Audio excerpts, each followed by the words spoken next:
அனைவருக்கும் வணக்கம். சிந்திக்கப்பட்ட நிகழ்ச்சி மூலமாக மீண்டும் உங்கள் சந்திகளில் மிக்க மகிழ்ச்சி. இன்று பிறந்தநாள் காணும் அனைத்து நல்லுள்ளங்களுக்கும் பிறந்தநாள் நல்வாழ்த்துக்கள். நம்ம வேதாளம் சொன்ன கதைகள் பார்த்துட்டு இருக்கோம் இல்லையா? அதில் அடுத்தது என்ன கதைன்னு பாருங்களேன். யாருக்கும் தோஷம் இல்லை அப்படிங்கிறதான். வாரணாசிங்கிற ஒரு ஊரில் தேவசுவாமிங்கிற ஒருத்தர் இருந்தாராம். அவருக்கு லாவண்யான்னு ஒரு மனைவி இருந்தாங்க. அவங்க 2 பேரும் என்ன பண்ணாங்களாம், பௌர்ணமி அன்னைக்கு அவங்களுடைய தோட்டத்தில் படுத்துட்டு நிலாவை ரசிச்சிட்டு இருந்தாங்களாம். அந்த நேரம் பார்த்து தேவலோகத்துலேருந்து ஒரு அரக்கன் என்ன பண்ணா, அந்த லாவண்யாவை தன்னோட மந்திர சக்தியால் தூக்கிட்டு போயிட்டான். தூக்கிட்டு போகும்போது தேவசுவாமிங்கிறவர் என்ன பண்ணார், தன்னுடைய மனைவியை காணும் அப்படின்னு அவங்க ஊருக்குள்ளெல்லாம் போய் தேடுறதுக்காக ஆரம்பிச்சிட்டாரு. போய் ஒவ்வொரு வீதியாக போய் தேடி தேடி பார்த்தோன்னு அவருடைய மனைவியை கண்டுபிடிக்க முடியல.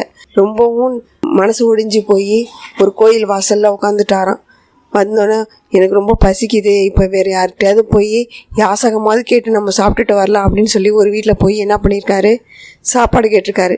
அவங்க வீட்டில் யாரோ பெரியவங்களுக்கு திவசம் போல இருக்குது. அவங்க என்ன பண்ண, சாப்பாடு இந்தாப்பா அப்படின்னு சொல்லி கொடுத்துருக்காங்க.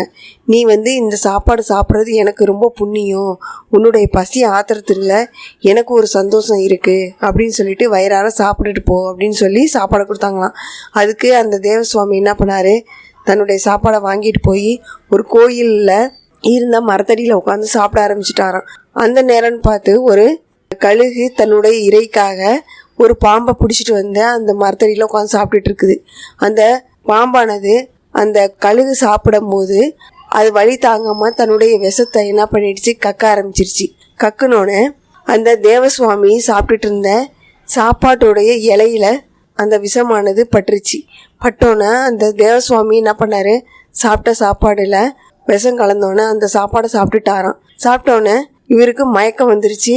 சரின்னு அந்த மயக்கத்தோடையே போய், அம்மா நீங்கள் கொடுத்த சாப்பாடு விஷமாக இருந்திருக்கு, எனக்கு மயக்கம் வருது, வாந்தி வருது, என்னென்னமோ செய்யுது, நான் இறந்துருவோம் போல இருக்கு அப்படின்னு சொல்லி முடிக்கிறதுக்குள்ளரே அவர் இறந்து போயிட்டாராம். அதில் அந்த சாப்பாடு கொடுத்த அந்த அம்மாவுக்கு ஒரே பயம் வந்துருச்சு.